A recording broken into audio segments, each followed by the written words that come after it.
merci de nous retrouver pour Instant Vérité. Améliorer les conditions de vie des populations les plus défavorisées, c'est l'un des objectifs du gouvernement ivoirien à travers sa politique sociale baptisée Côte d'Ivoire solidaire. Pour y parvenir, plusieurs structures et instruments dont les filets sociaux productifs ont été mis en place. Des années après son lancement, ce projet a-t-il permis d'inverser la courbe de la pauvreté en Côte d'Ivoire? Eh bien, pour le savoir, nous recevons M. Koné Kipeya, coordonnateur du projet Filets sociaux productifs. Bonjour, M. Koné. Oui, bonjour. Merci d'avoir répondu à notre invitation. C'est moi qui vous remercie. Et dites-nous, avant toute chose, est-ce que vous pouvez nous présenter véritablement ce projet des filets sociaux productifs? Bien, merci beaucoup pour l'opportunité que vous nous donnez de parler des filets sociaux productifs. Les filets sociaux productifs, c'est un projet qui bénéficie d'un financement de la Banque mondiale et de l'État de Côte d'Ivoire. Il est donc destiné à faire des transferts monétaires à des populations qui sont ciblées parmi les plus pauvres. Le montant des transferts est de 36 000 francs CFA, qui est donc alloué tous les 3 mois. Et ces ménages-là doivent utiliser ce montant pour améliorer leur accessibilité aux services sociaux de base, les besoins de consommation, de nutrition, de santé, d'éducation, mais aussi nous les accompagnons avec des formations pour pouvoir initier des activités génératrices de revenus. Ok. Bon, après cette présentation, dites-nous, quels sont les critères de désignation des bénéficiaires des filets sociaux? C'est une bonne question parce que cette question nous revient assez souvent. La Côte d'Ivoire, c'est plusieurs ménages qui sont en situation de vulnérabilité. Comment est-ce que l'État fait pour pouvoir sélectionner quelques-uns qui doivent donc bénéficier de ces transferts monétaires? Alors, pour être tout à fait transparent avec les partenaires de la Banque mondiale, mais aussi des institutions telles que l'Institut national de la statistique et l'NCA, on a donc procédé à l'identification d'une démarche qui va d'abord s'articuler sur le repérage géographique. Ça veut dire en Côte d'Ivoire, si nous voulons travailler sur les ménages les plus pauvres, où est-ce que nous les retrouvons? Donc les enquêtes statistiques nous permettent d'aller vers les régions qui ont les scores de pauvreté les plus élevés. Et c'est au sein, n'est-ce pas, de ces régions-là qu'on va cibler. Quelle région, par exemple? Je vous donne les critères. Je vous donne la région de Kabadougou, dans le nord de la Côte d'Ivoire, avec un niveau de pauvreté de près de 87%, donc sur la base des données de l'enquête niveau de vie des ménages 2015.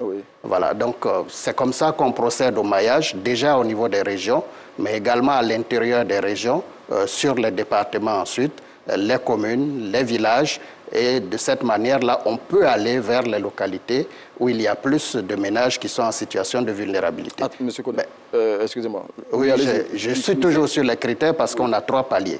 Le premier palier, c'est celui du repérage géographique. Le second, c'est d'aller procéder à une enquête auprès de l'ensemble des ménages de la localité lorsqu'on est en milieu rural et auprès de certains ménages lorsqu'on est en milieu urbain.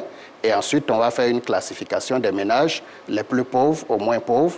Et sur cette base-là, devant la communauté elle-même, on va procéder à une validation dite communautaire de la liste des ménages bénéficiaires. Ce qu'on recherche, en fait, c'est le consensus. Ok. Je veux dire, je vais revenir sur le critère pour définir qui est pauvre ou qui ne l'est pas. Est-ce que vous pouvez nous donner quelques éléments de ces critères-là? Parce que, je veux dire, on pourrait vous dire tout de suite que vous parlez du Kabadougou, mais à Abidjan, il y a des pauvres. À Bengrou, il y a des pauvres. À San Pedro, il y en a. Quels sont les critères véritablement pour définir quelqu'un qui est pauvre ou qui ne l'est pas? Nous sommes partis en 2015 avec ce projet sur la base des données statistiques de l'enquête niveau de vie des ménages. Les données statistiques dont vous parlez. Et les éléments pertinents de cette enquête statistique de 2015 disaient donc qu'est pauvre celui qui n'a pas 737 francs par jour. 737 francs par jour en Côte d'Ivoire. En Côte d'Ivoire. Et extrêmement pauvre, celui donc qui n'avait pas 335 francs par jour. Mais monsieur Koné, et donc sur cette base... Ce critère-là, excusez-moi, mais je dis partout dans la Côte d'Ivoire, il y a des personnes qui y répondent. Oui, bien sûr. Bien sûr. C'est pourquoi justement le projet est partout en Côte d'Ivoire.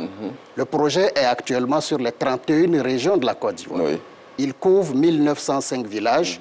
Et il touche 108 départements et 108 communes, chefs-lieux de ces départements. Donc le souci, n'est-ce pas, du gouvernement a été vraiment d'avoir un maillage assez large qui ne laisse aucune des régions en dehors du système. Mais ce que je vous ai dit tout à l'heure par rapport au repérage géographique, part du fait que nous avons commencé en 2015 avec une phase pilote et on allait graduellement des régions qui étaient les plus impactées par la pauvreté vers les autres ensuite, dans le souci d'une redistribution assez large du gouvernement de Côte d'Ivoire. Bon, je dis, après avoir expliqué les critères de désignation des personnes les pauvres et les plus pauvres, dites-nous sur quelle base le montant de 36 000 francs CFA par trimestre, parce que c'est ce que les filets socioproductifs reversent aux personnes qui ont été choisies dans le cadre de ce projet, sur quelle base ces 36 000 francs CFA ont été choisis? Oui, je lis dans votre question la remarque qui vient à ce est-ce que c'est pas trop petit? Bon, vous l'avez dit. On peut sortir de la pauvreté. J'allais poser cette question. Mais je vous donne tout de suite, n'est-ce pas, la base de calcul. Oui. 36 000, ça a été calculé sur la base de 12 000 francs par mois. Oui. 12 000 francs par mois, je vous ai dit tout à l'heure, c'était le seuil de 335 francs jour. Donc, ramené au mois, ça fait 10 050. Tout à l'heure, vous avez parlé de 700 francs dans vos explications. Sur la pauvreté, mais j'ai parlé de 335 francs sur l'extrême pauvreté. Il faut déjà commencer par les extrêmement pauvres, avant d'accéder, bien sûr, à ceux qui sont pauvres de manière générale. Donc, 335 francs jour, ça nous ramène à 10 050. Et le gouvernement a bonifié pour qu'on puisse se retrouver à 12 000, mais payable au trimestre, pour que cela puisse représenter quand même un montant qui permet effectivement d'accéder à la consommation. Je vais plus loin pour dire que ce n'est pas spécifique à la Côte d'Ivoire. Le modèle des filets sociaux, ce n'est pas de donner un revenu de remplacement. Ce n'est pas de donner un salaire. Autrement, vous tuez la capacité de travail de vos concitoyens. Donc c'est une incitation, c'est une assistance, c'est une aide pour vous relever.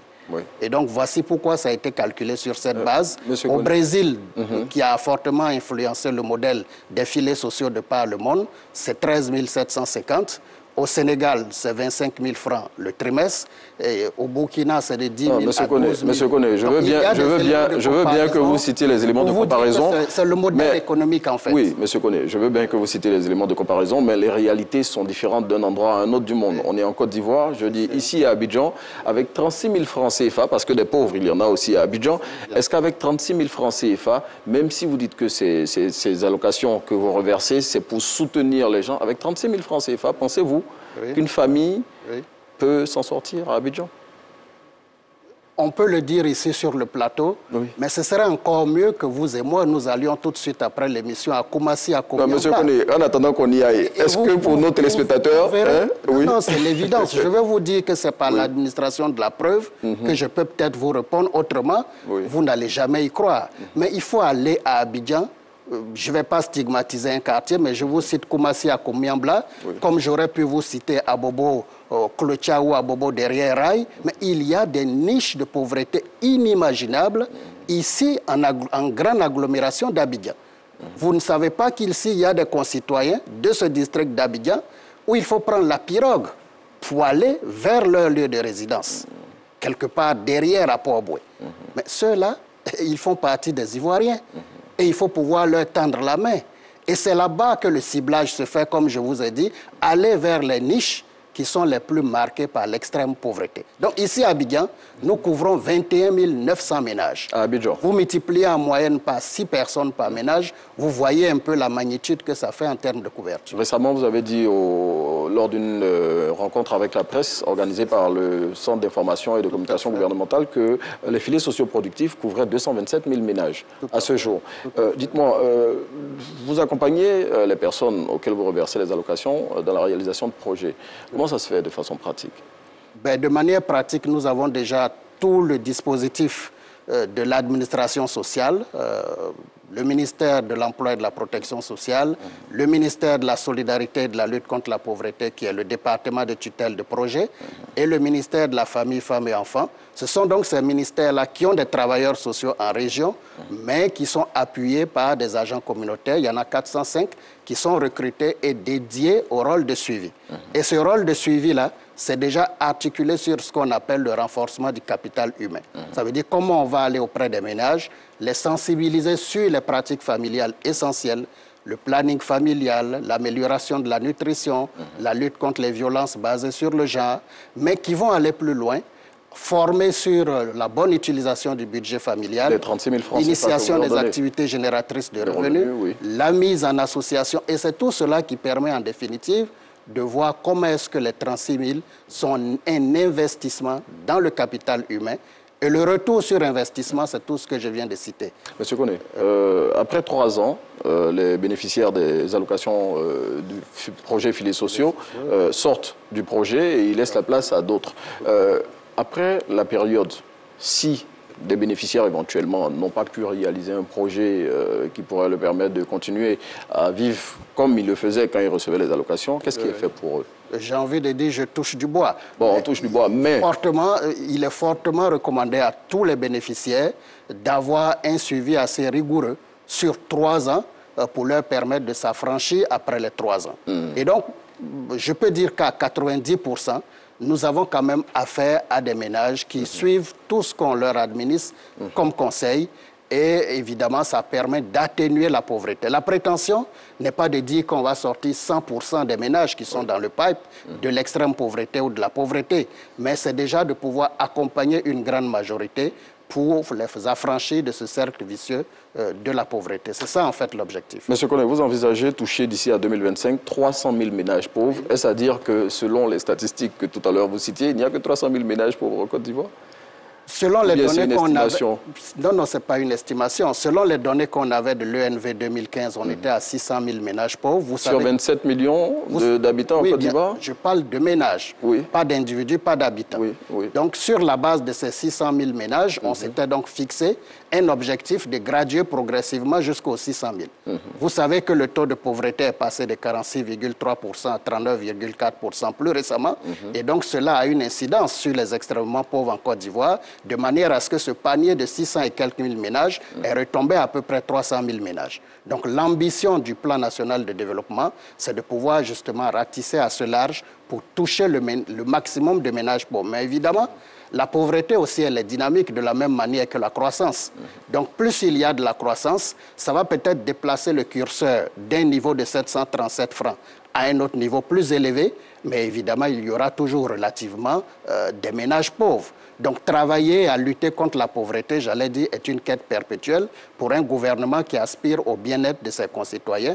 Et je pense bien que c'est le cas du gouvernement de Côte d'Ivoire. Vous l'avez dit, M. Koné. En tout cas, on espère que vous aurez un peu compris le fonctionnement du projet filets sociaux dont nous recevions le coordonnateur aujourd'hui pour parler de ce projet mis en place par l'État de Côte d'Ivoire pour réduire la pauvreté dans notre pays. Merci, M. Koné Kipéa. Merci beaucoup. Voilà, restez dans votre émission Matin Bonheur. On retrouve Angeval pour la suite.